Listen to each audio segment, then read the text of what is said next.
In the gentle rhythm of evening prayer, millions of voices around the world recite verses that have offered guidance and comfort for over 14 centuries.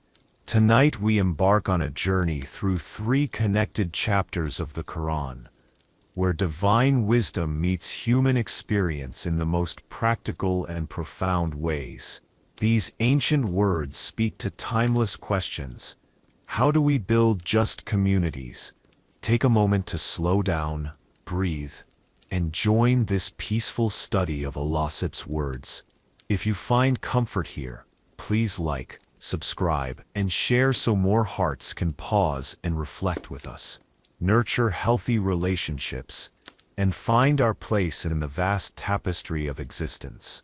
Welcome to our exploration of 3 remarkable chapters from the Qur'an: Surah Al-Hadid, the Iron, Surah Al-Mujadilah, the Pleading Woman, and Surah Al-Hashr, the Exile. Whether you're encountering Islamic teachings for the first time, or deepening your understanding in a new language, these surahs offer profound insights into building meaningful communities and living with purpose. Understanding the structure before we begin, let's establish some foundational understanding.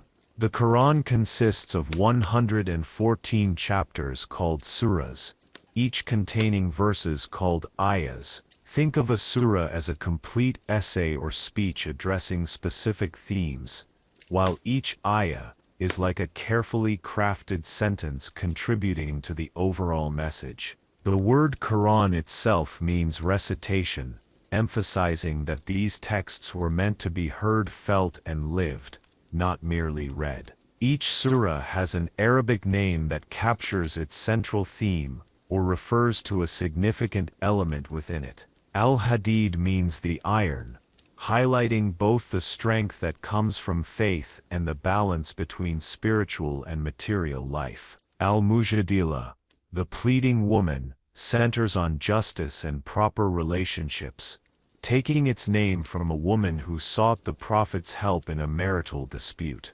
Al-Hashr, the Exile, addresses community dynamics and the consequences of choices, named after the exile of a Jewish tribe from Medina. Historical setting: life in Medina. These 3 surahs belong to what scholars call the Medinan period. They were revealed after the Muslim community had migrated from Mecca to Medina in 622 CE. This migration, known as the Hijra, marked a crucial transition from a small persecuted group to a growing community with its own social and political responsibilities. Imagine Medina in the 7th century, a diverse oasis city where various tribes including Arab pagans, Jews, and the new Muslim community lived in close proximity. The Muslims were no longer just individuals trying to practice their faith in private. They were now building institutions, resolving conflicts, establishing economic systems, and navigating complex relationships with other communities. These surahs emerged from this rich, challenging environment where theory had to become practice. The historical context is crucial, because these chapters address real situations the early Muslim community faced.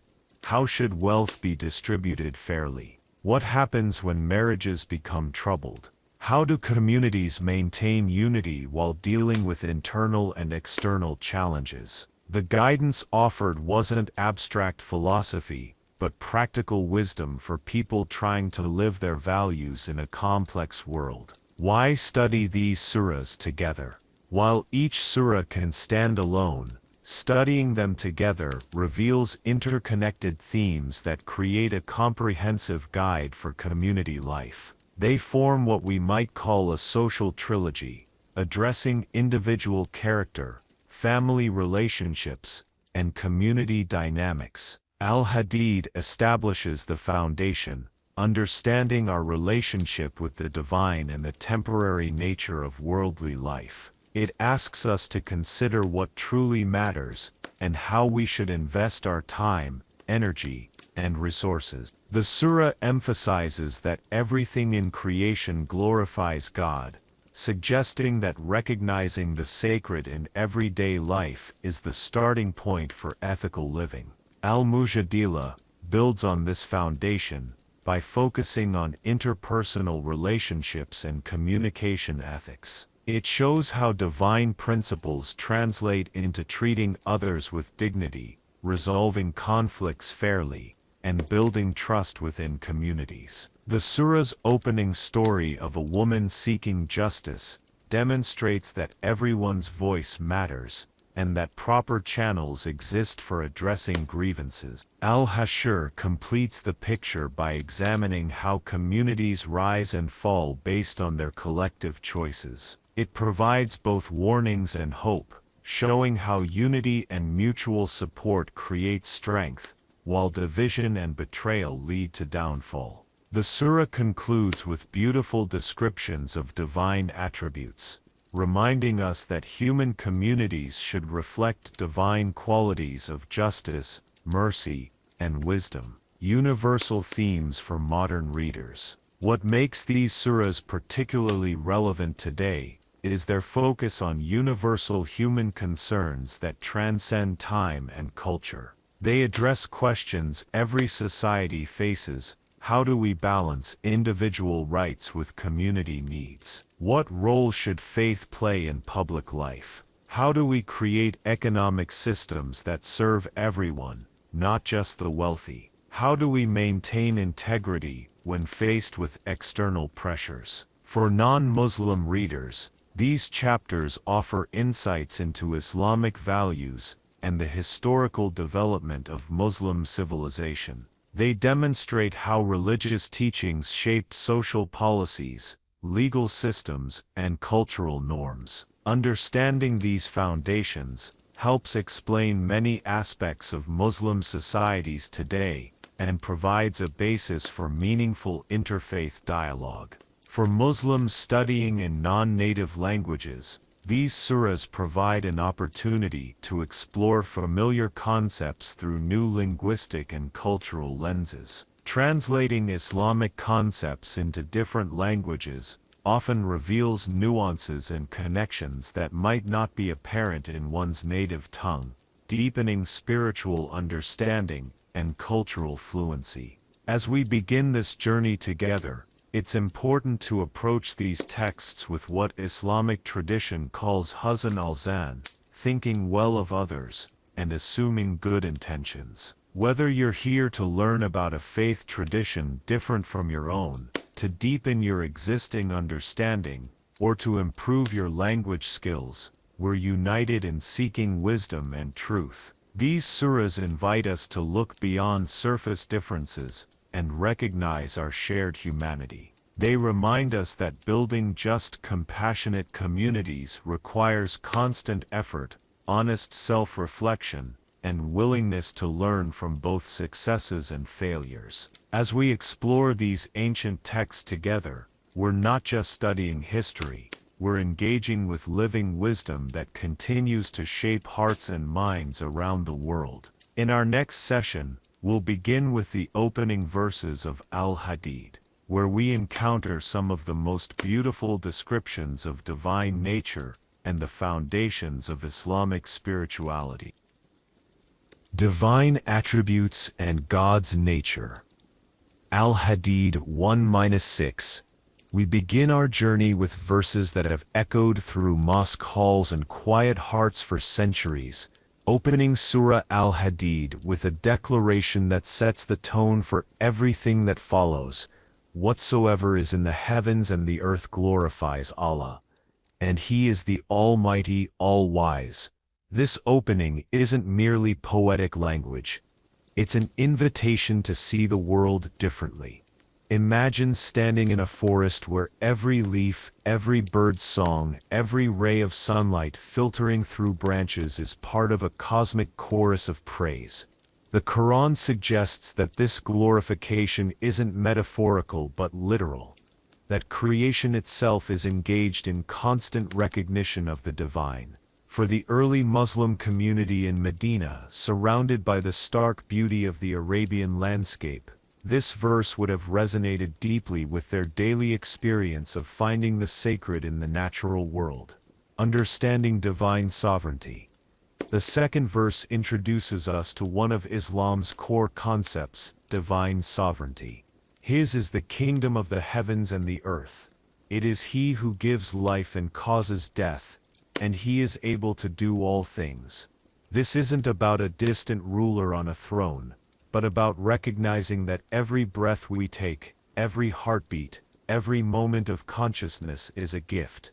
For 7th century Arabs, who understood tribal leadership and the responsibilities that came with authority, this verse communicated that ultimate authority belongs to the one who created and sustains everything. But unlike human rulers who might be unjust or absent, divine authority is characterized by wisdom, mercy, and constant presence. This concept offers profound comfort to those facing uncertainty. When the early Muslims left everything behind in Mecca, when they faced economic hardship or military threats in Medina, these words reminded them that their ultimate security didn't depend on human institutions or material possessions, but on the one who controls all outcomes. The beautiful paradox of divine attributes. Verse 3 presents us with what might seem like contradictions but reveals the transcendent nature of divine attributes. He is the first, nothing is before Him, and the last, nothing is after Him. The Most High, nothing is above Him, and the most near, nothing is nearer than Him. How can something be both first and last, high and near simultaneously? This verse invites us beyond linear thinking into a different understanding of existence. God isn't bound by the limitations of time and space that constrain us. The first doesn't mean first in a sequence, but rather the source from which everything emerges. The last doesn't mean final in time, but the ultimate destination to which everything returns. The pairing of most high and most near is particularly beautiful. Often we imagine that greatness requires distance, that important people are inaccessible, that power means separation. But divine greatness is characterized by closeness, not distance. The same force that governs galaxies is intimately aware of your private thoughts and struggles.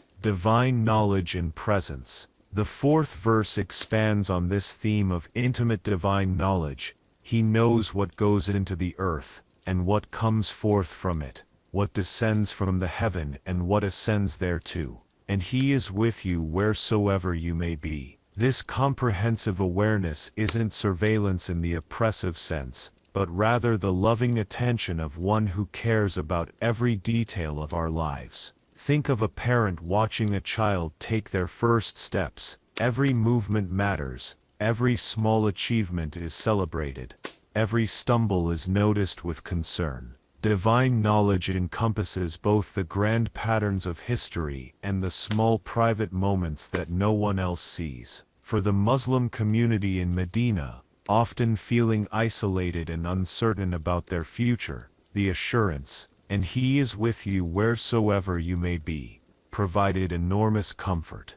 Whether traveling dangerous trade routes, negotiating with hostile tribes, or simply trying to make sense of their new circumstances, they weren't alone. The rhythm of day and night. Verse 6 offers a particularly elegant example of divine control over natural phenomena. He merges night into day, and merges day into night. Living in the pre-electric world, the early Muslim community would have been acutely aware of the daily rhythm of light and darkness. This wasn't just astronomical observation, but recognition that even the most predictable natural cycles reflect divine design and care. The gradual transition from day to night, the way dawn slowly brightens the sky, and dusk gently brings darkness, suggests that divine influence in our lives isn't usually dramatic or overwhelming, but gentle, consistent,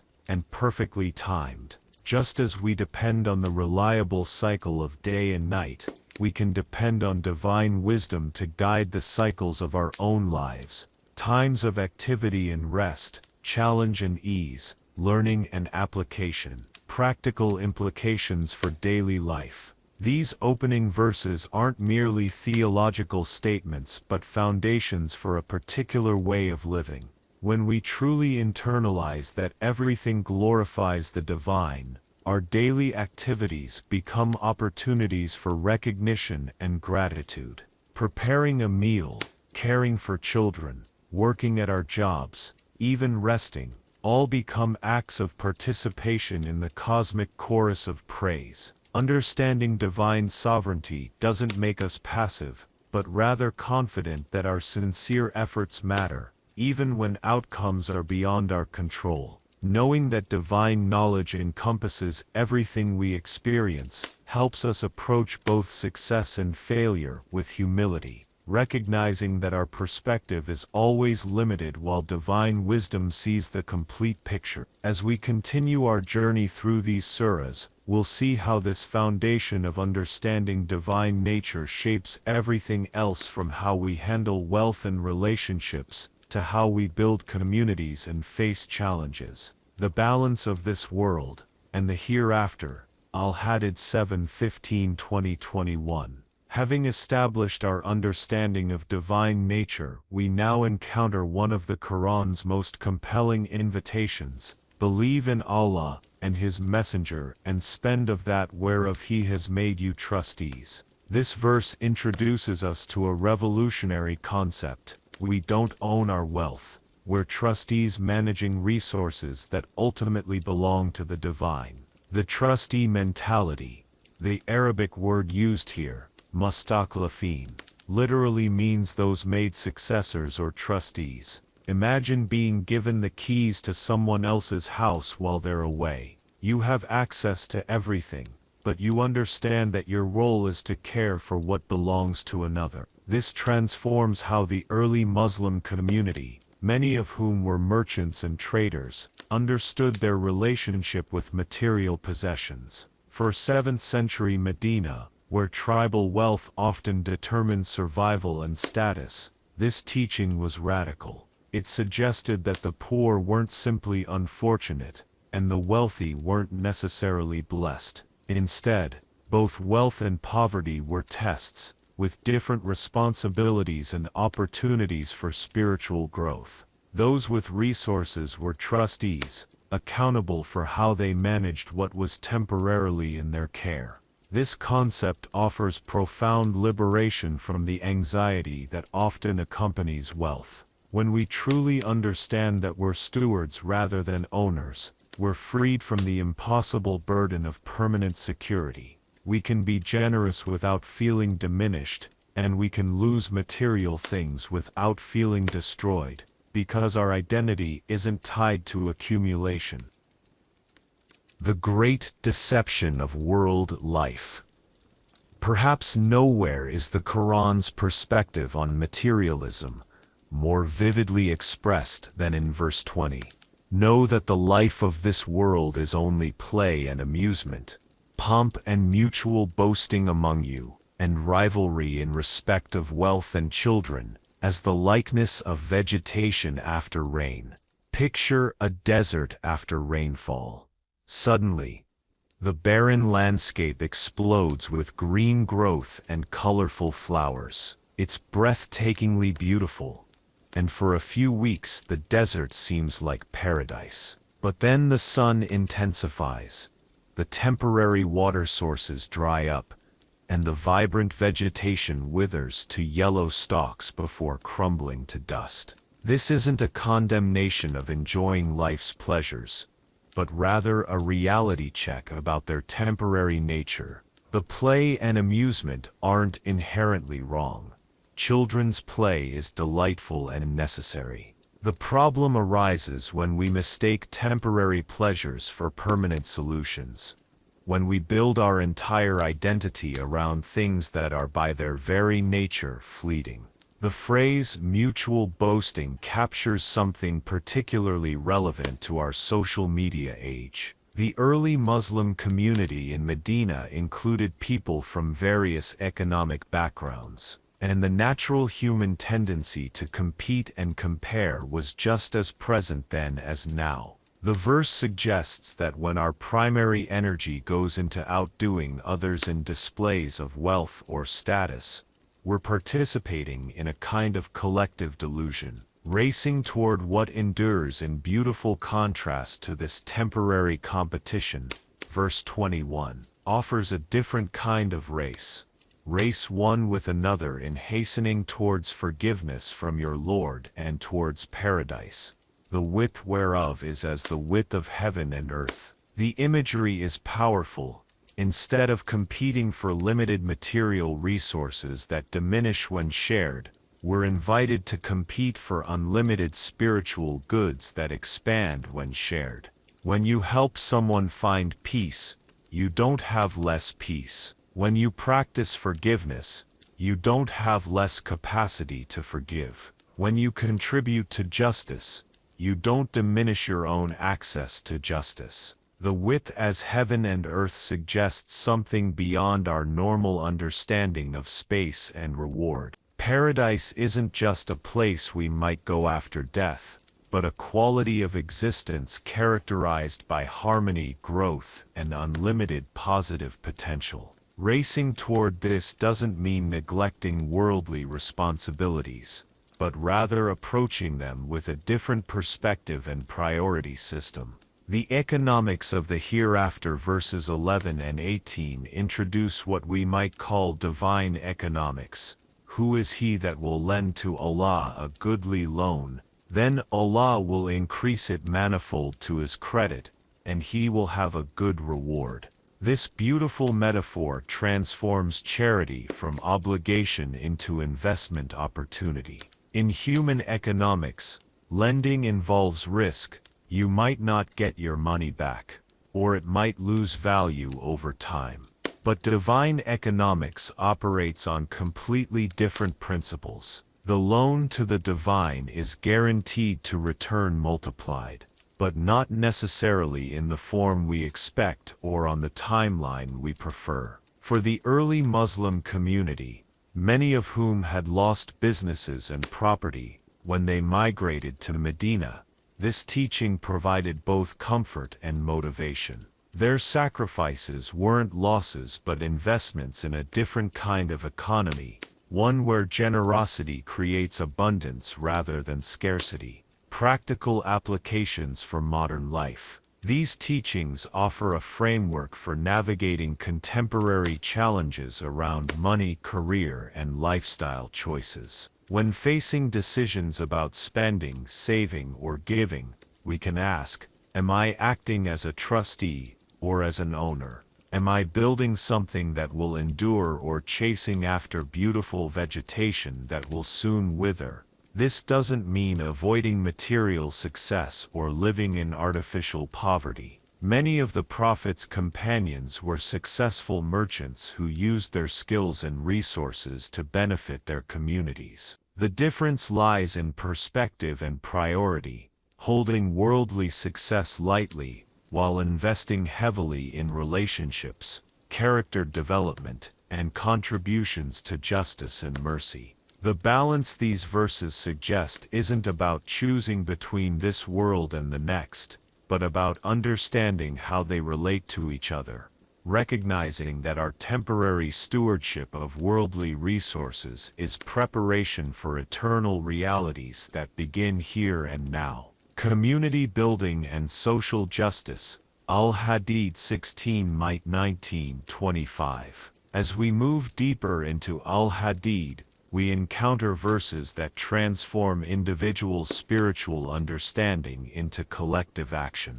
Has not the time come for the hearts of those who believe to be affected by Allah's reminder, and that which has been revealed of the truth? This isn't merely a gentle suggestion, it's an urgent call to move from knowledge to embodied practice. The softening of hearts, the Arabic word used here, taksha, suggests hearts becoming soft, humble, and responsive, like soil that's been prepared to receive seeds. The verse addresses a common human tendency. Over time, even the most profound truths can become familiar to the point of losing their transformative power. The early Muslim community in Medina had been receiving revelations for years, and there was a risk that familiarity might breed spiritual complacency. This warning carries particular relevance for our times. In our information-saturated world, we're constantly exposed to wisdom teachings, inspirational messages, and calls for justice. Yet exposure doesn't automatically translate into transformation. The verse suggests that spiritual growth requires conscious cultivation, regularly returning to fundamental truths not just intellectually, but with hearts open to being changed by them. The comparison to those who received the scripture before refers to earlier religious communities whose hearts had hardened over time. This isn't a criticism of other faiths, but rather a universal warning about how religious institutions and individuals can lose touch with the living spirit of their teachings. Ritual can replace relationship, rules can substitute for wisdom, and tradition can become a barrier to genuine encounter with the divine. The divine economics of charity verses 18 and 7 return to the theme of spending in God's way, but now with added emphasis on community impact. Verily those who give tzedakah charity, men and women, and lend to Allah a goodly loan, it shall be increased manifold to their credit. The inclusion of men and women explicitly recognizes that both genders are full moral agents capable of spiritual and social contribution. The word tzedakah comes from the root meaning truthfulness or sincerity. This suggests that charitable giving isn't just about transferring money, but about expressing the truth of our interconnectedness. When we give, we're acknowledging that our welfare is bound up with others' welfare, that individual prosperity in a context of communal suffering is ultimately hollow.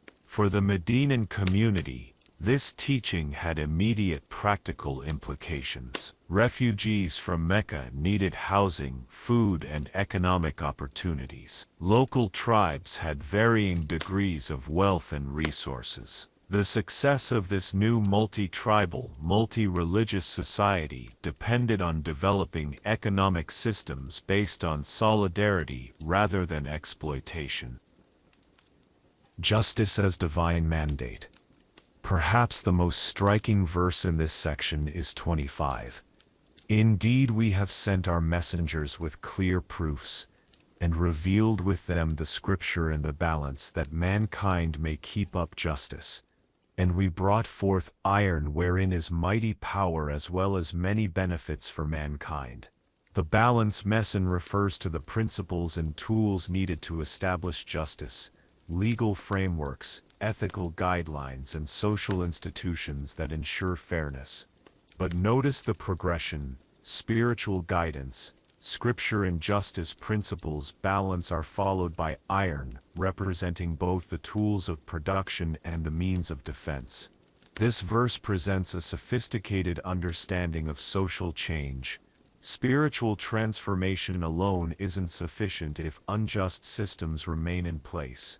But material power without spiritual and ethical foundations leads to oppression. The integration of all three, spiritual wisdom, justice principles, and material capability, creates the foundation for genuinely transformative communities. The mention of iron is particularly significant in 7th century Arabia. Iron technology had revolutionized agriculture, craftsmanship, and warfare. But the verse suggests that technological advancement serves divine purposes only when guided by justice and wisdom. Iron can create plowshares that feed communities or swords that defend the innocent, but it can also create weapons of oppression or tools of exploitation. The prophetic tradition of justice. The verse emphasizes that promoting justice isn't a new concern but the consistent mission of all divine messengers throughout history. "We sent our messengers with clear proof" suggests that Noah, Abraham, Moses, Jesus, and Muhammad, despite their different contexts and communities, shared this fundamental commitment to establishing fairness and combating oppression. This universal prophetic mission provides a foundation for interfaith cooperation in addressing contemporary injustices. While religious communities may differ in theology and practice, they can unite around shared commitments to economic fairness, political transparency, and social inclusion. For the early Muslim community, this teaching provided both validation and challenge. Their struggles to create just economic systems, to establish fair legal procedures, and to navigate complex tribal politics weren't peripheral to their spiritual mission, they were central expressions of their faith. Building systems that reflect divine attributes. The integration of spiritual and material concerns in these verses suggests that truly Islamic communities must embody divine attributes in their institutions and systems. Just as God is described as generous, merciful, and just, human communities should structure their economics, politics, and social relationships to reflect these qualities. This doesn't mean creating theocracy, but rather ensuring that spiritual values inform practical policies. How do we design economic systems that promote generosity rather than greed? How do we create legal frameworks that prioritize restoration over retribution? How do we build political institutions that serve the common good rather than special interests? These questions were as relevant in 7th century Medina as they are today. The verses remind us that seeking justice isn't optional for people of faith, it's integral to spiritual development and community health. As we'll see in our next section, these principles become even more practical as we turn to family relationships and personal conduct. Family relations and personal conduct. Al-Mujadilah 1:4. We now enter Surah Al-Mujadilah with one of the most remarkable openings in the entire Qur'an. Indeed, Allah has heard the statement of her that disputes with you concerning her husband and complains to Allah. And Allah hears the argument between you both. This verse introduces us to Hola bint Thalaba, a woman whose name may not be mentioned in the text but whose courage changed Islamic law forever. Her story transforms our understanding of how divine revelation responds to human need, particularly the needs of those who might otherwise be voiceless. The story behind the revelation: Khola's husband, Ul's ibn Samit, had uttered a pre-Islamic formula called zihar, saying to his wife, "You are to me like my mother's back." In tribal Arab culture, this phrase meant the marriage was over. The woman became unlawful to her husband as a wife, but unlike divorce, it provided her no clear legal status or financial protection. She was trapped in a legal limbo, neither married nor free to remarry. Instead of accepting this injustice quietly, Khola went directly to the Prophet Muhammad and argued her case passionately. She pointed out the unfairness. Her husband spoke in anger, but she and her children would bear the permanent consequences. The initial response was that nothing could be done. This was how the custom worked. But Khola didn't give up. She kept returning, kept arguing, kept appealing to principles of justice and mercy. According to traditional accounts, she said, "I complain to Allah of my loneliness and the tenderness of my children." Her persistence and her direct appeal to divine justice led to the revelation of these verses, which completely restructured this area of family law. Divine responsiveness to human suffering. The phrase "Allah has heard" uses a past tense that implies completed action, not just that God was capable of hearing, but that He had definitively heard and responded. This suggests something profound about the nature of divine revelation. It's not simply a one-way communication from heaven to earth, but a dynamic response to genuine human need and sincere appeal for justice. The phrase "and complains to Allah" acknowledges that Khola's appeals to the Prophet were simultaneously appeals to the divine. Her complaint wasn't just about her personal situation, but about a system that allowed men to dispose of women's lives arbitrarily, while avoiding responsibility for the consequences. For women in the early Muslim community, and indeed for women throughout history, this passage offers extraordinary validation. Your voice matters. Your suffering is seen. Your appeals for justice reach the highest court in the universe. The very fact that these verses exist in the Qur'an means that a woman's argument for fairness became eternal divine guidance. Restructuring harmful customs. Verses 2-4 completely transform the zihar practice. Instead of being an easy way for men to escape marriage responsibilities, it becomes a serious matter requiring significant atonement. They cannot be their mothers. None can be their mothers except those who gave them birth. And verily, they utter an ill word and a lie. The logic is clear and devastating to the old system. Calling your wife like your mother is fundamentally dishonest. Mothers and wives have completely different relationships to a man, and attempting to collapse these categories is both psychologically unhealthy and legally meaningless. But rather than simply condemning the practice, the verses provide a path forward. Men who realize they've spoken wrongly can make amends through specific actions: freeing a slave, fasting for 2 consecutive months, or feeding 60 poor people.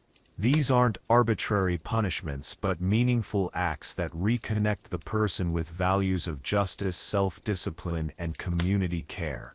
The principle of restorative justice. What's remarkable about this solution is its restorative rather than purely punitive approach. The man who spoke carelessly must engage in acts that rebuild his character and benefit society. Freeing a slave directly addresses oppression. Extended fasting develops self-control and empathy for those who go hungry involuntarily. Feeding the poor creates practical solidarity with those in need. This approach reflects a sophisticated understanding of human psychology and social healing. Simply punishing harmful behavior isn't enough. There must be positive actions that rebuild relationships and strengthen community bonds. The person who caused harm takes responsibility not just by suffering consequences but by actively contributing to justice and mercy. Implications for modern relationships. While few people today practice zihar specifically, the underlying dynamics, using cultural or legal systems to avoid relationship responsibilities, speaking carelessly in anger, leaving partners in vulnerable positions, remain painfully relevant. The passage suggests several principles for healthy relationships. Words have consequences, especially those that affect others' security and dignity. Cultural traditions that harm vulnerable people need to be challenged and reformed. When we realize we've spoken or acted wrongly, apology alone isn't sufficient. We need concrete actions that demonstrate changed priorities. The verses also model how to seek justice when systems seem stacked against us. Khola's persistence, her appeal to higher principles, and her refusal to accept that's just how things are as a final answer created change that benefited not just her but countless others who faced similar situations. Creating space for difficult conversations. Perhaps most importantly, this passage demonstrates that sacred texts and religious communities should be places where people can bring their real problems, even when those problems challenge existing interpretations or practices. Khola's willingness to dispute and complain wasn't seen as disrespectful but as the kind of sincere engagement that leads to deeper understanding and better solutions. As we continue through Al-Mujadilah, We'll see how these principles of justice in personal relationships extend to broader questions of communication ethics and community building.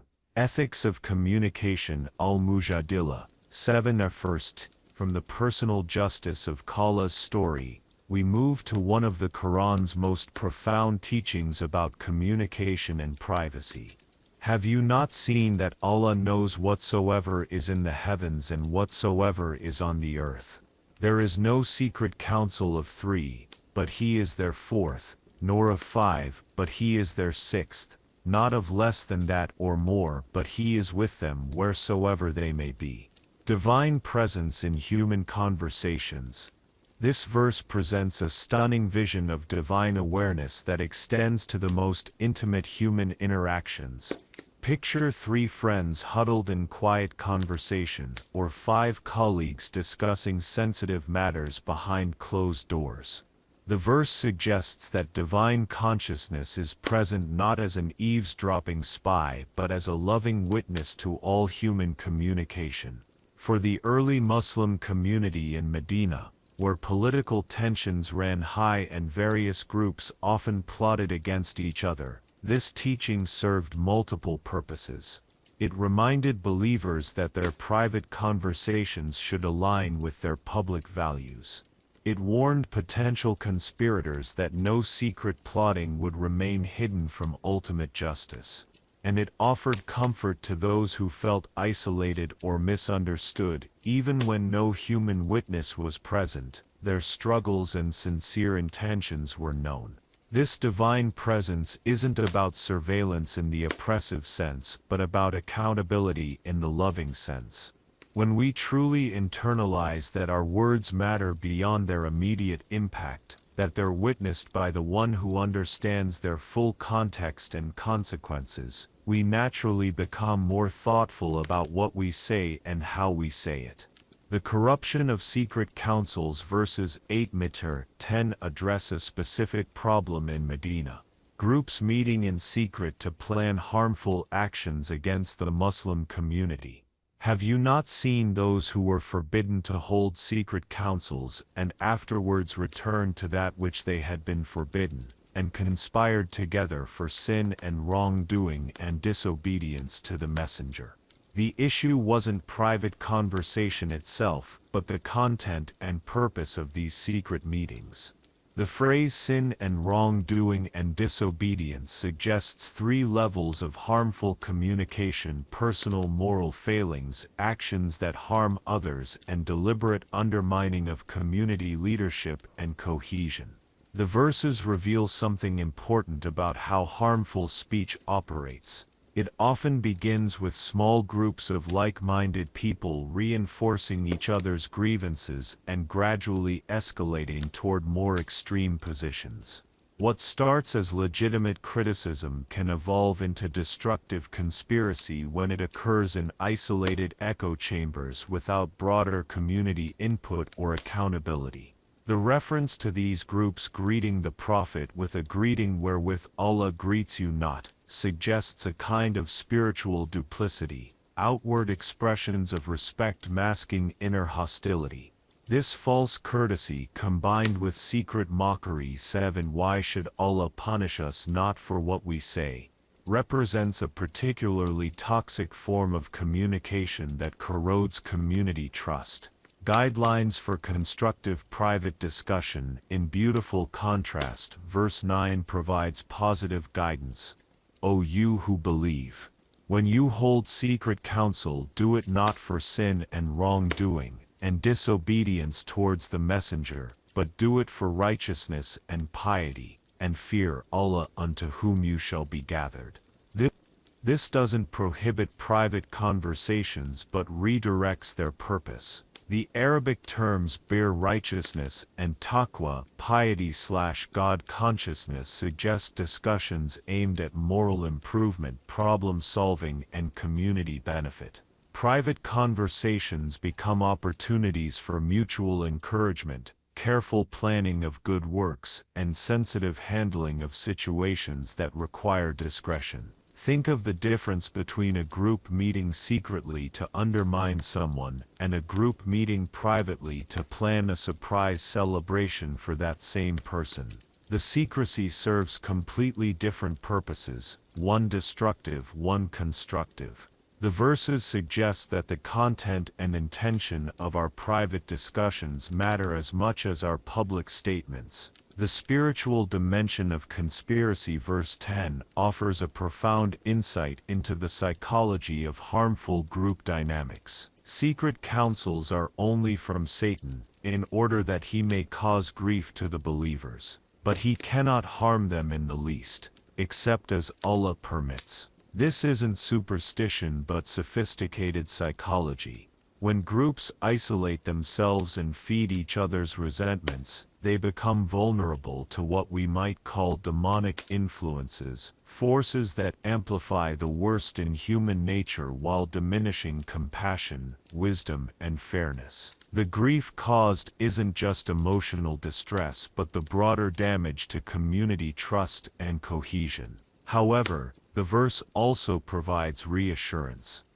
Ultimate harm cannot come from such conspiracies. Truth has a way of emerging, justice eventually prevails, and communities guided by wisdom can survive and learn from attacks against them.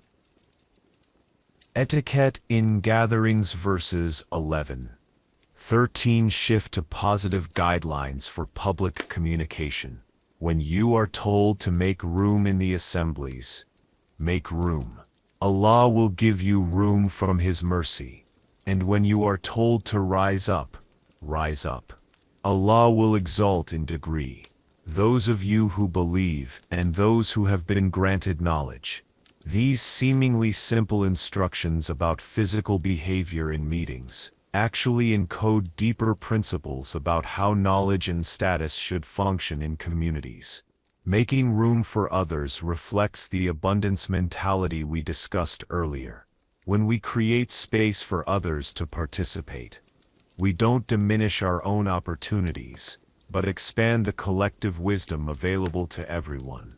The elevation of those who have been granted knowledge doesn't create a rigid hierarchy, but recognizes that expertise and wisdom deserve respectful attention. However, this respect is earned through service and character, not claimed through credentials or titles. The economics of access. The final verses in this section introduce an intriguing temporary practice, charging a small fee for private consultations with the Prophet. This wasn't about enriching the Prophet, but about managing access and ensuring that those seeking private time had seriously considered whether their questions required individual attention or could be addressed in public forums.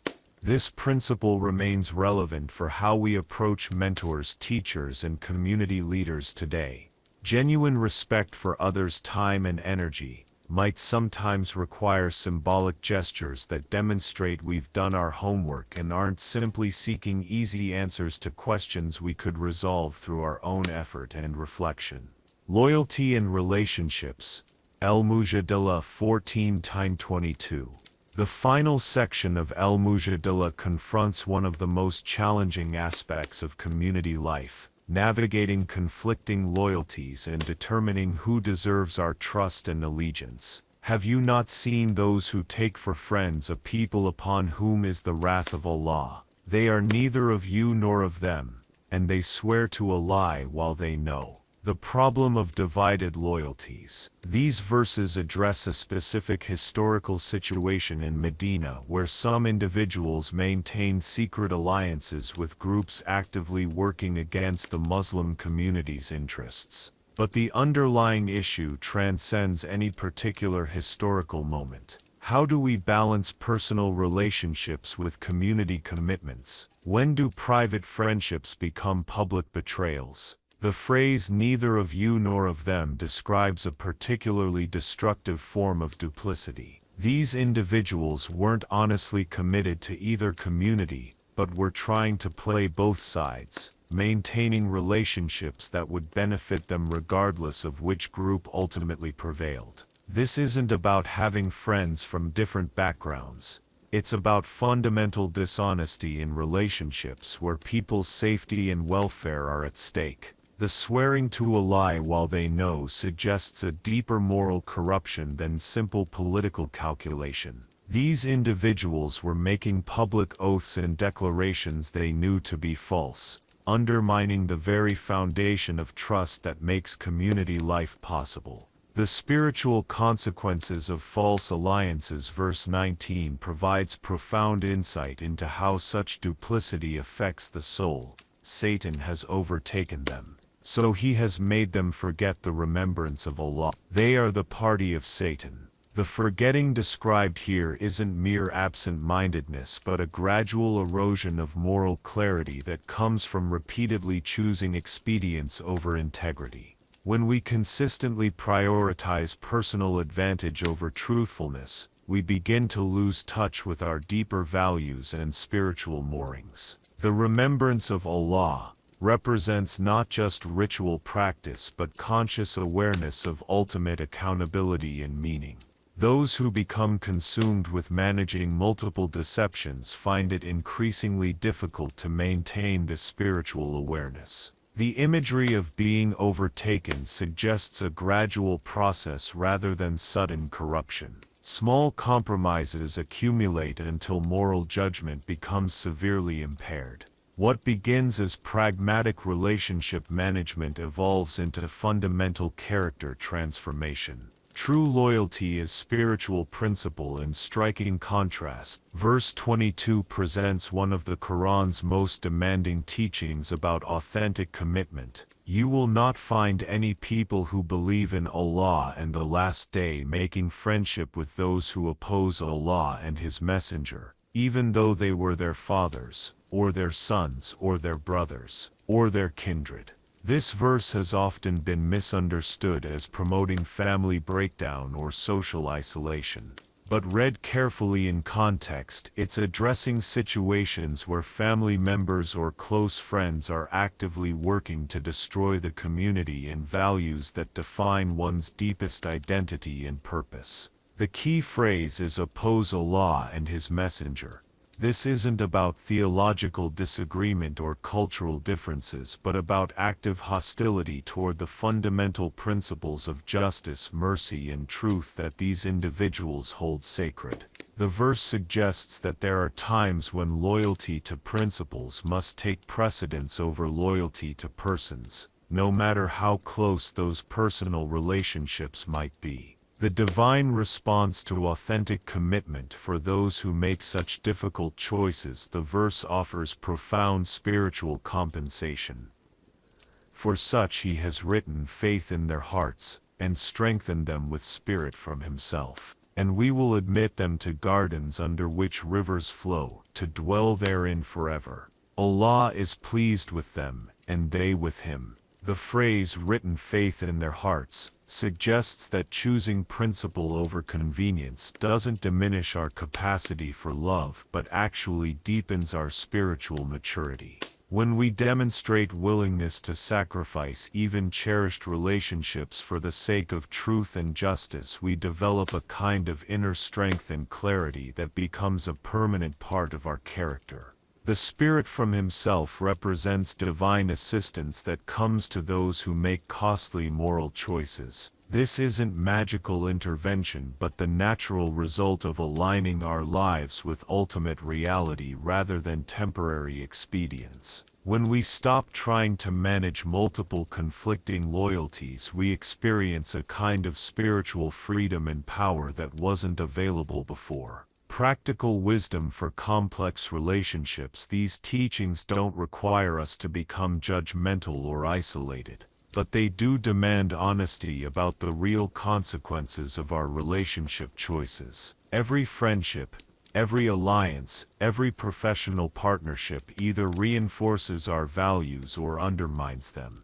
We can maintain respectful relationships with people whose views differ from ours, but we cannot maintain intimate alliances with those actively working to destroy what we consider sacred. The verses suggest several practical principles. First, be honest about where your ultimate loyalties lie. Second, Recognize that trying to serve fundamentally conflicting masters leads to spiritual confusion and moral compromise. Third, understand that choosing integrity over expedience may involve real costs, but those costs lead to deeper spiritual strength rather than isolation. The party of Allah. The surah concludes with a beautiful promise. They are the party of Allah. Verily it is the party of Allah that will be the successful. This party isn't a political organization but a community of people committed to living by divine principles regardless of personal cost. Success here isn't measured by conventional standards of wealth, popularity, or power, but by spiritual integrity, authentic relationships, and contribution to justice and mercy in the world. As we transition to our final surah, Al-Hashr, we'll see how these principles of authentic loyalty play out in the rise and fall of entire communities. Lessons from historical events. Al-Hashr 1-5. We begin Surah Al-Hashr with the same majestic declaration that opened Al-Hashr. Whatsoever is in the heavens and whatsoever is on the earth glorifies Allah, and He is the Almighty, the All-Wise. But this time, these words introduce us to a stark historical lesson about how communities rise and fall based on their choices and character. The story of Bani Nadir verse 2 immediately plunges us into a specific historical event. He it is who drove out the disbelievers among the people of the scripture from their homes at the first gathering. You did not think that they would get out, and they thought that their fortresses would defend them from Allah. The Bani Nadir were a Jewish tribe who had lived in Medina for generations, controlling some of the most fertile agricultural land around the oasis. They were skilled farmers, craftsmen, and traders who had built impressive fortified compounds that seemed impregnable. When tensions arose with the growing Muslim community, they retreated behind their walls, confident that their material defenses and established position would protect them from any consequences. The phrase "you did not think that they would get out" addresses the Muslim community's surprise at how quickly this seemingly entrenched situation changed. The Bani Nadir appeared so established, so powerful, so permanent that their sudden departure seemed almost impossible. This speaks to a common human tendency to assume that current power structures are more stable than they actually are. The illusion of security, the verse's description of their confidence, they thought that their fortresses would defend them from Allah, reveals a fundamental misunderstanding about the nature of true security. Physical fortifications can protect against human enemies, but they cannot shield us from the consequences of our moral choices or the ultimate accountability that governs all human affairs. Archaeological evidence from Medina shows that these fortresses were indeed impressive, multi-story stone buildings with thick walls, defensive towers, and strategic positioning. From a purely military perspective, they should have been nearly impossible to capture. But the verse suggests that their downfall came not from superior siege equipment but from internal collapse. They destroyed their own dwellings with their own hands and the hands of the believers. This detail is crucial. The Bani Nadir weren't conquered in the conventional sense. They were given the option to leave peacefully, and chose to destroy what they couldn't take with them rather than see it benefit their former neighbors. This decision reveals how bitterness and spite can lead people to harm themselves more than their enemies ever could. Terror from within. The phrase, "He cast terror into their hearts," describes a psychological rather than military defeat. Despite their material advantages, the Bani Nadir lost the will to continue their resistance. This terror wasn't supernatural intervention, but the natural result of isolation and moral uncertainty. When communities cut themselves off from broader networks of relationship and mutual support, when they rely solely on material power without cultivating trust and goodwill, they become vulnerable to exactly this kind of internal collapse. The fortress mentality that seemed like strength became a source of weakness when they realized how alone they truly were. For the early Muslim community watching these events unfold, this was a sobering lesson about the temporary nature of all earthly power. The Bani Nadir had seemed so established, so successful by conventional measures. Their sudden departure demonstrated that no amount of wealth or military preparation could substitute for sustainable relationships and moral legitimacy. Divine involvement in history. Verses 3-4 address the theological dimension of these events, and had it not been that Allah had decreed exile for them, He would certainly have punished them in this world, and in the hereafter there shall be the torment of the fire. That is because they opposed Allah and His Messenger.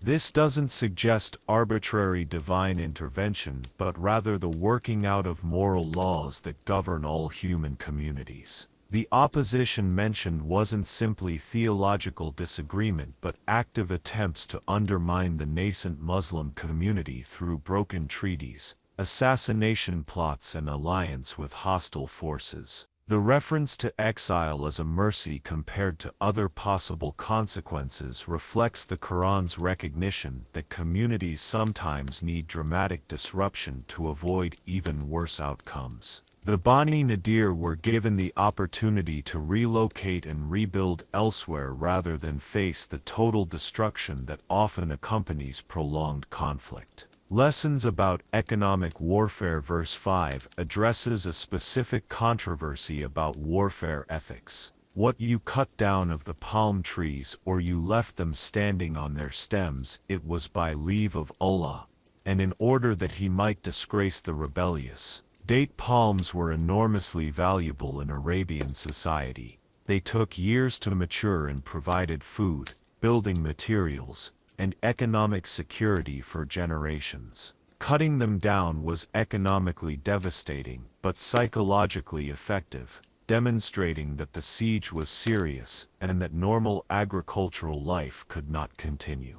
Some in the Muslim community questioned whether destroying these trees was morally justified, since it seemed like wasteful destruction of valuable resources. The verse suggests that sometimes disrupting unjust economic systems requires actions that seem destructive in the short term but serve longer-term justice. Universal patterns in rise and fall. While this passage addresses a specific historical situation, it reveals universal patterns in how communities and civilizations rise and fall. Material power without moral foundation proves fragile. Isolation and fortress mentalities create vulnerability rather than security. Communities that prioritize narrow self-interest over broader relationships eventually find themselves alone when they most need support. These lessons remain relevant for modern nations, corporations, and communities. The Bani Nadir story reminds us that sustainable success requires more than defensive capabilities and accumulated wealth. It requires the kind of character and relationships that can weather inevitable changes and challenges. Economic justice and wealth distribution. Al-Hashr 6-10. From the fall of the Bani Nadir emerges one of the Quran's most comprehensive teachings on economic justice and wealth distribution. And what Allah gave as booty to His messenger from them, for which you made no expedition with either cavalry or camelry. But Allah gives power to His messengers over whomsoever He wills, resources without violence. The opening verse establishes a crucial principle. This wealth came without military conquest in the traditional sense. No horses were ridden into battle, no camels carried supplies for a long campaign. The Bani Nadir's departure was essentially peaceful, making their abandoned property a unique case that required special consideration. This distinction matters because it challenged conventional assumptions about who deserves the spoils when conflicts end. Typically, those who risked their lives in battle would expect the largest share of any captured wealth. But these circumstances were different. creating an opportunity to establish broader principles about how resources should be distributed in a just community. The phrase "Allah gives power to His messengers over whomsoever He wills" suggests that true power comes not from military might alone, but from moral authority and divine support. The Bani Nadir's powerful fortresses couldn't protect them, while the Prophet's moral influence proved decisive without conventional warfare. Revolutionary wealth distribution. Verse 7 introduces one of history's most radical economic formulas. What Allah gave as booty to His messenger from the people of the townships, it is for Allah His messenger, the kindred of Messenger Muhammad, the orphans, the poor and the wayfarer, in order that it may not become a fortune used by the rich among you. This isn't charity or occasional generosity. It's a systematic restructuring of how wealth flows through society. The list of beneficiaries is carefully constructed. Religious leadership gets resources to continue their work, but so do society's most vulnerable members. The inclusion of wayfarers, travelers, and migrants shows particular concern for those without local support networks. The phrase "in order that it may not become a fortune used by the rich among you" reveals the underlying economic philosophy.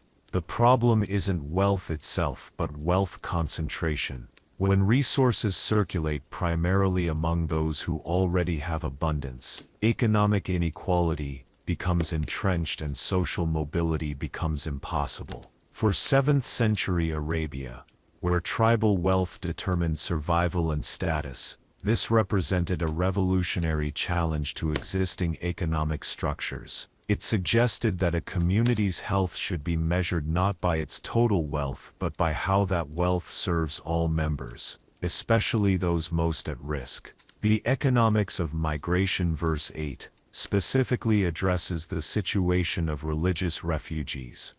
For the poor emigrants, who were expelled from their homes and their property, seeking bounties from Allah and to please Him, and helping Allah and His messenger, such are indeed the truthful.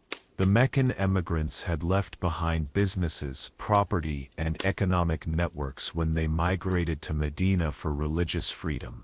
Unlike economic migrants seeking better opportunities, these were forced migrants who chose principle over prosperity. The verse recognizes their sacrifice and establishes community responsibility for their welfare. The phrase "seeking bounties from Allah" doesn't mean they were passive recipients waiting for divine intervention. Rather, they were actively working to rebuild their lives in alignment with their values, trusting that sincere effort, combined with community support, would eventually lead to prosperity. Calling them truthful acknowledges the authenticity of their sacrifice. They hadn't migrated for personal advantage, but had genuinely prioritized spiritual commitment over material security.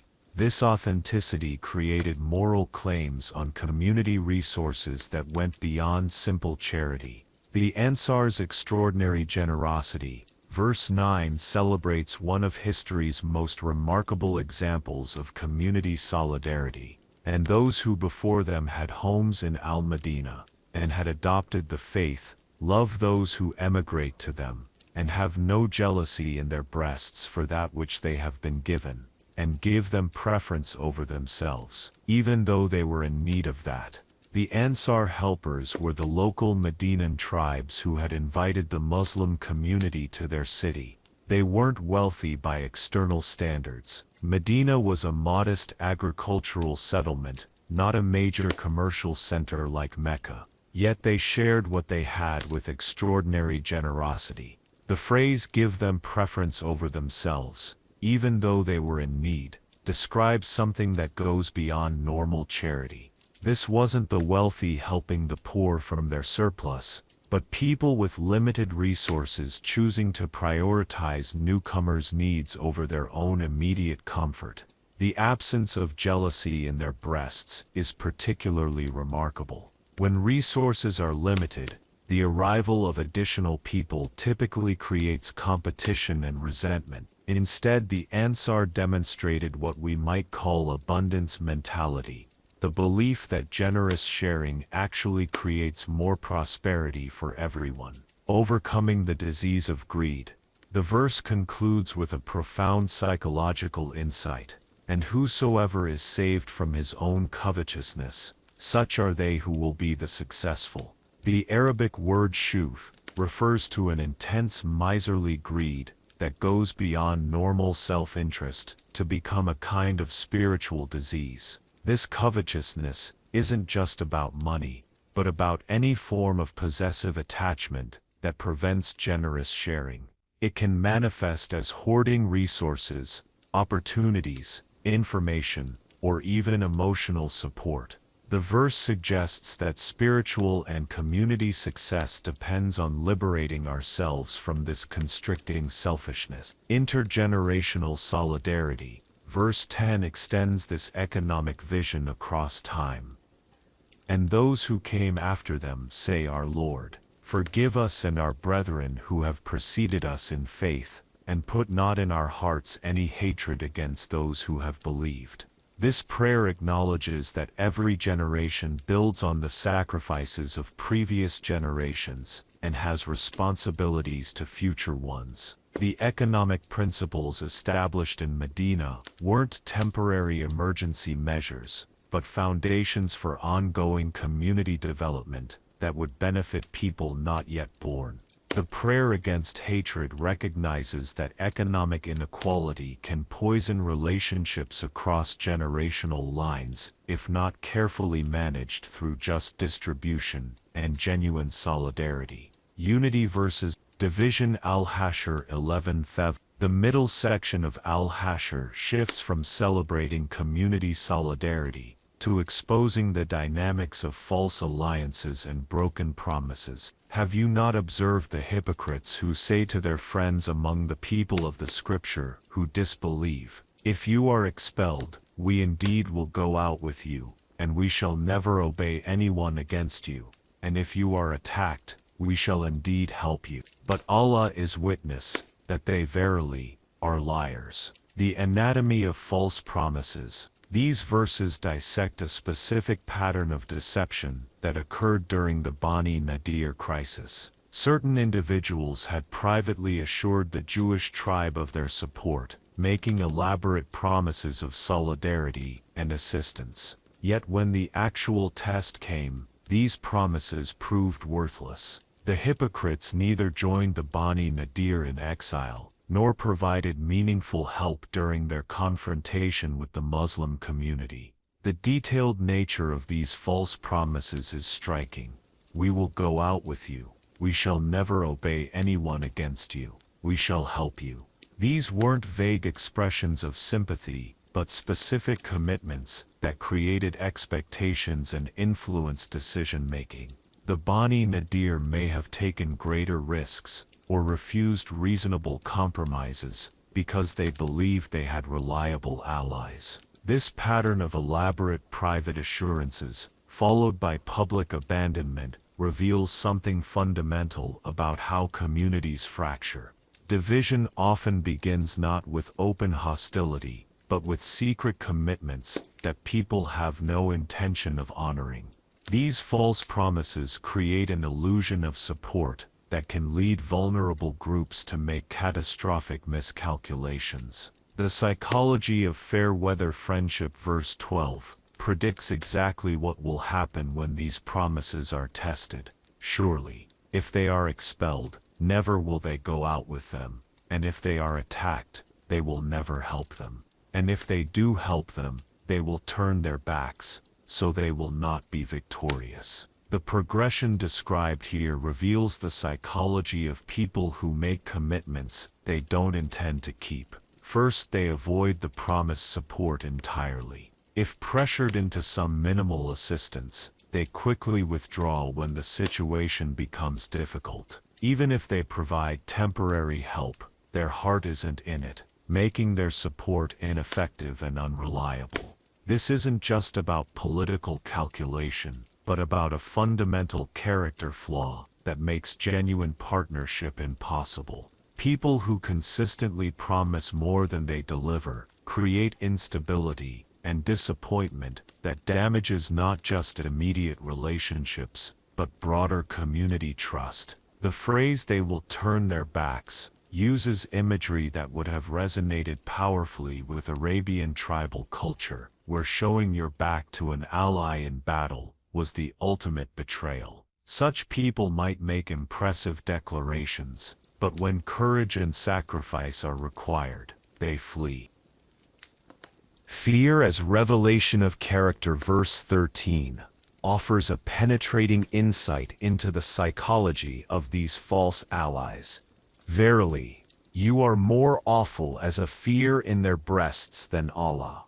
That is because they are a people who comprehend not the majesty and power of Allah. This verse suggests that the hypocrites' abandonment of their promises stemmed from misplaced fear. They were more afraid of human consequences than divine accountability, more concerned with immediate social pressure than ultimate moral responsibility. This represents a fundamental confusion about what deserves reverence and what should be taken lightly. People who truly understand divine majesty develop a kind of moral courage that enables them to keep commitments even when it's costly. They recognize that breaking promises and abandoning allies has spiritual consequences that outweigh temporary social or political advantages. The phrase "they comprehend not" suggests intellectual as well as spiritual limitation. These individuals couldn't accurately assess the long-term consequences of their choices or understand how their behavior affected their own character and relationships. The pattern of historical repetition. Verse 15 places this betrayal in historical context. They are like their immediate predecessors. They tasted the evil result of their conduct, and in the hereafter there is for them a painful torment. This reference to immediate predecessors likely refers to earlier groups who had made similar calculations and suffered similar consequences. The verse suggests that communities and individuals who prioritize short-term advantage over long-term integrity follow predictable patterns that lead to predictable outcomes. The evil result of their conduct wasn't external punishment, but the natural consequence of choices that undermine their own credibility and relationships. When you consistently break promises and abandon allies, you eventually find yourself isolated and mistrusted by everyone. The satanic analogy. Verses 16–17 provide one of the Qur'an's most vivid illustrations of how betrayal operates. Like Satan, when he says to man, "Disbelieve in Allah." But when man disbelieves in Allah, Satan says, "I am free of you.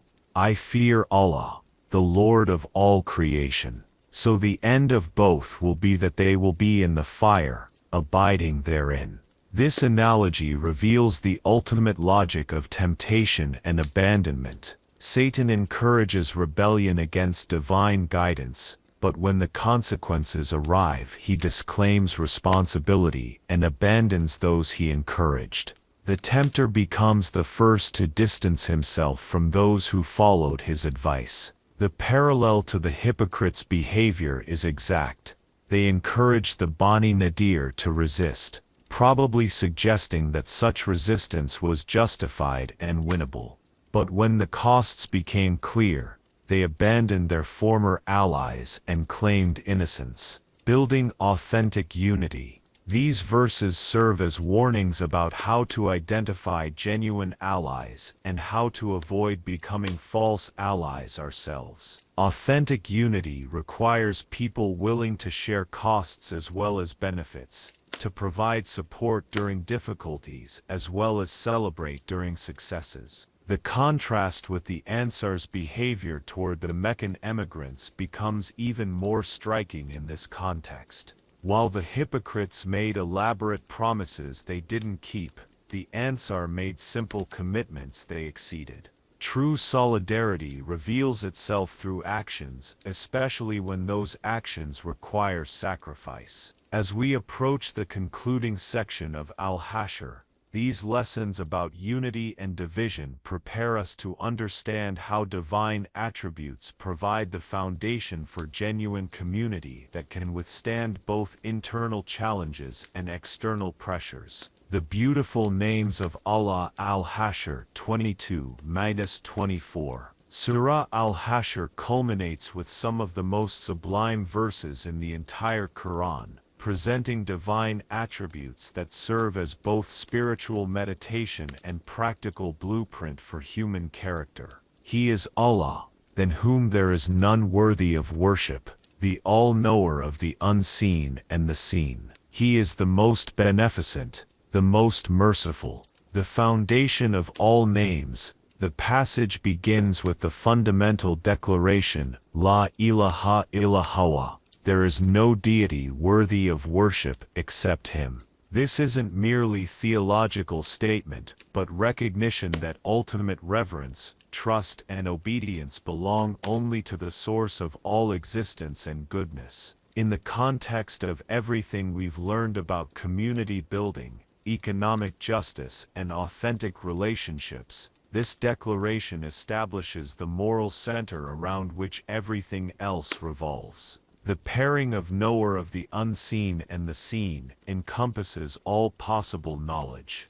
Divine awareness extends to hidden motivations, secret conversations, and private struggles, as well as public actions and visible circumstances. This complete knowledge provides the foundation for perfect justice. Nothing relevant is overlooked.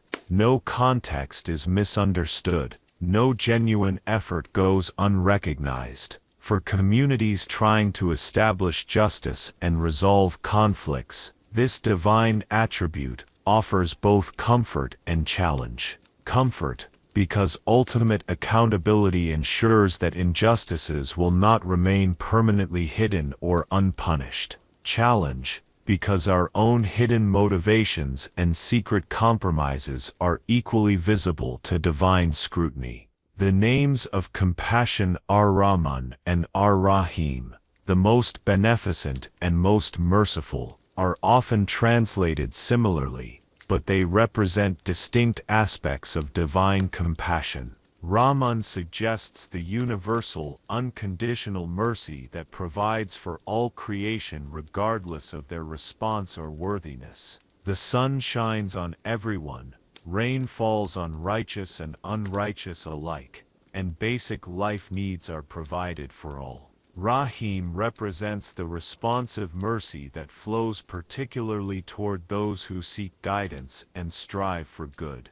This is the mercy that forgives mistakes, provides second chances, and offers special support to those earnestly trying to live better lives. These two attributes working together create a complete picture of divine compassion, universal provision combined with special care for those who respond with gratitude and effort. This model suggests how human communities should balance universal human rights with special support for those actively contributing to community welfare. The names of sovereignty. Verse 23 presents Allah as the King, the Holy, the One free from all defects, the Giver of security, the Watcher over His creatures, the Almighty, the Compeller, the Supreme. Al-Malik, the King, represents legitimate authority based on ownership and care rather than conquest or coercion. Unlike human rulers who might be corrupt, absent, or serving narrow interests, divine kingship is characterized by complete knowledge, perfect justice, and genuine concern for subjects' welfare. Al-Qudus, the Holy, indicates absolute purity and separation from anything defective or corrupting. This holiness isn't distant perfection but active goodness that serves as a standard and inspiration for human moral development. As-Salam, the One free from all defects, suggests completeness and harmony. Divine nature contains no internal contradictions, competing motivations, or character flaws that might compromise justice or mercy. This perfect integration provides a model for human character development and community harmony. Security and oversight.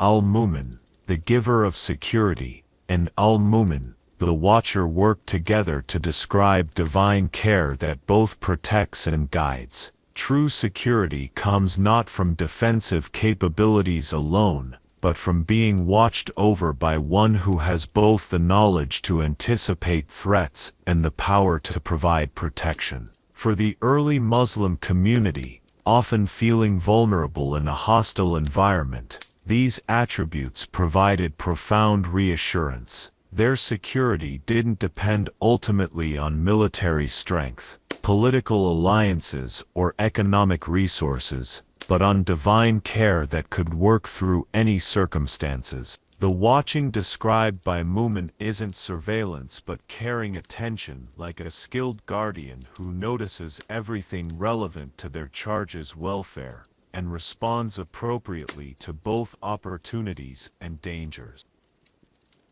Creative power. The final verse presents Allah as the Creator, the inventor of all things, the bestower of forms. To Him belong the best names. All that is in the heavens and the earth glorify Him. Al-Khaliq, the Creator, indicates the power to bring into existence what did not exist before. Al-Bari, the inventor, suggests creative intelligence that designs solutions to complex problems. Al-Musawwir, the bestower of forms, indicates the aesthetic dimension of creation, not just functional but beautiful. These creative attributes remind us that human creativity and problem-solving are reflections of divine creativity. When communities face challenges requiring innovative solutions, when individuals need to reshape their lives or relationships, they can draw on this creative divine energy working through them. The Cosmic Chorus. The passage concludes by returning to the theme that opened both Al-Hadid and Al-Hashr. All that is in the heavens and the earth glorify Him. After learning about community conflicts, economic justice, family relationships, and communication ethics, we're reminded that all these human concerns take place within a cosmic context of universal praise and recognition.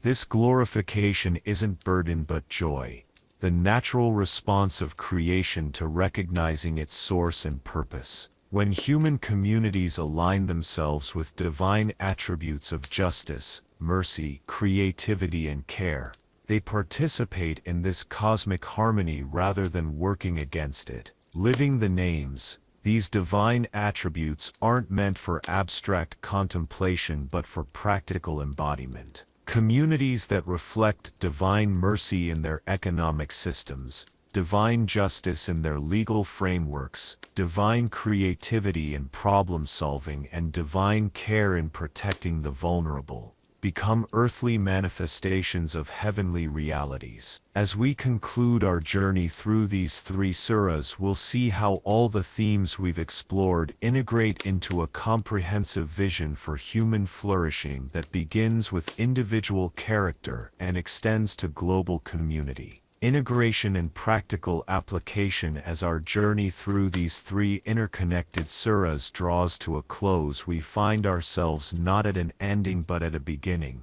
equipped with timeless wisdom for building the kind of communities our world desperately needs. The progression from Al-Hadid through Al-Mujadilah to Al-Hashr has taken us on a complete arc from understanding divine nature to applying that understanding in the most practical aspects of human life. The golden thread throughout our exploration, one theme has woven through every discussion: the recognition that individual spiritual development and community welfare are inseparable. We cannot achieve personal peace while ignoring social injustice, nor can we build healthy communities without individuals committed to personal integrity and growth. Al-Hadid established this foundation by showing us that everything in creation glorifies the divine, making every aspect of life sacred ground for spiritual practice. The businessman calculating fair prices, the parent nurturing children, the citizen participating in governance, all become acts of worship when performed with consciousness of divine presence and accountability. Al-Mujadilah demonstrated how this spiritual awareness translates into ethical communication and just relationships. Allah's courage in challenging unjust customs, the guidelines for respectful private conversation, and the warnings about false alliances all flow from recognizing that our words and relationships either reflect divine attributes or contradict them. Al-Hashr completed the picture by showing how communities rise and fall based on their collective embodiment of these principles. The Bani Nadir's fall, the economic justice established after their departure, and the beautiful divine names that conclude the surah all point toward the same truth. Sustainable prosperity requires alignment with divine justice, mercy, and wisdom, universal principles for modern application. These 7th century teachings speak directly to 21st century challenges. When we face economic inequality, we can apply the wealth distribution principles from Al-Hashr. When we encounter family conflicts, we can draw on the restorative justice model from Al-Mujadilah. When we feel overwhelmed by materialism or superficial success, we can return to Al-Hadid's teachings about the temporary nature of worldly life. The surahs offer practical frameworks for contemporary issues. How do we build businesses that serve community welfare alongside profit? How do we use social media in ways that reflect the communication ethics of Al-Mujadilah? How do we participate in democratic politics while maintaining the authentic loyalty principles we learned about? Building bridges of understanding. Perhaps most importantly, these surahs demonstrate that religious wisdom serves not to divide communities but to establish foundations for cooperation across differences. The economic justice principles benefit everyone regardless of their theological beliefs. The communication ethics create healthier relationships in any context. The warnings about false alliances and authentic loyalty apply to secular as well as religious communities. The divine attributes that conclude Al-Hashr, mercy, justice, creativity, care, represent aspirations shared by people of all backgrounds. When religious communities embody these qualities rather than merely proclaiming them, they become assets to their broader societies rather than sources of division. Alhamdulillah, for this time together with the Qur'an. May these verses bring you calm and deeper understanding. Before you go, remember to subscribe and click the bell so you never miss a new reading. And share this session with someone who needs a moment of peace today.